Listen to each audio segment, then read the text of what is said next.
Let me share you 3 simple steps for you to speak English faster. እንግሊዝኛን በፍጥነት ለመናገር ለመማር ከፈለጋችሁ 3 ቀላል ስቴፖችን ልንገራችሁ።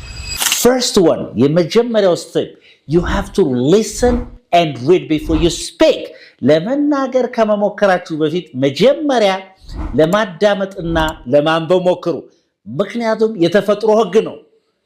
ስንወለድ የመጀመሪያ ቋንቋችን የተማርነው በመንተባተብ ከቤተሰቦቻችን በማዳመጥ ነው እንጂ በሌላ አይደለም። So before you speak, you have to read and listen. ምን አይነት ነው ማነበው?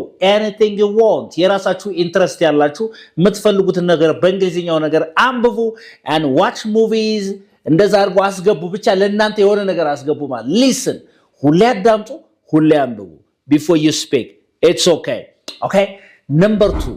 ሁለተኛ, you have to steal real phrases. You have to study real phrases instead of reading or learning grammar because fluency should come first. መጀመሪያ ማድረግ ያለባችሁ ላይ ያልኳችሁ ነገር አለ። ሁለተኛ እናንተ ግራመር ከመማራችሁ በፊት አፋችሁ መፍታት አለባችሁ ተንተባትባችሁም ቢሆን። ምክንያቱም ፍሉዌንሲ ነው መቅደም ያለበት ከአኪዩሬሲ ብያችኋለሁ።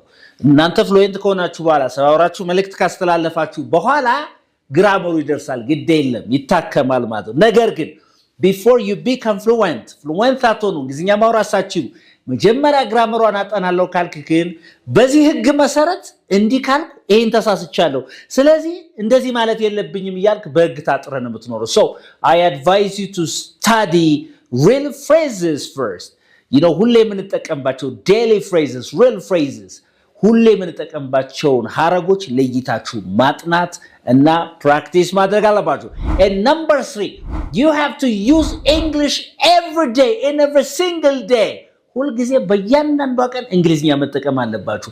አንዳንድ ሰው የተሳሳተ ምልከታ አለው። በሳምንት 2 ቀን ወይ 3 ቀን 1 ሰዓት ተምሬ እንግሊዝኛን ከ2 ወር በኋላ በጣም በለብለዋለሁ ፐርፌክት ሆናለሁ, which is wrong.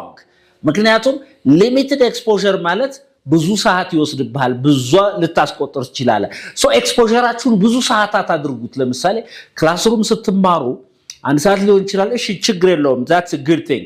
ነገር ግን ከክላስ ከወጣችሁ በኋላ you have to practice, you have to use English daily. ሁል ጊዜ ተጠቀሙባት። ቁጭ ብሎ ክላስ ላይ ለ10 ዓመት ከሚማር ሰው ይልቅ ትንሽ በሳምንት 2 ቀን 3 ቀን እየተማረ ለአንድ ሰዓት ብዙ ፕራክቲስ የሚያደርግ ሰው በ3 በ4 ወር ውስጥ ይበልጠዋል ማለት ነው። So it is practice that makes you perfect. ፕራክቲስ ነው እናንተን እንደዚያ የሚያደርጋችሁ ማለት ነው። ስለዚህ እነዚህን simple steps መከተል አለባችሁ. Once you follow this, you're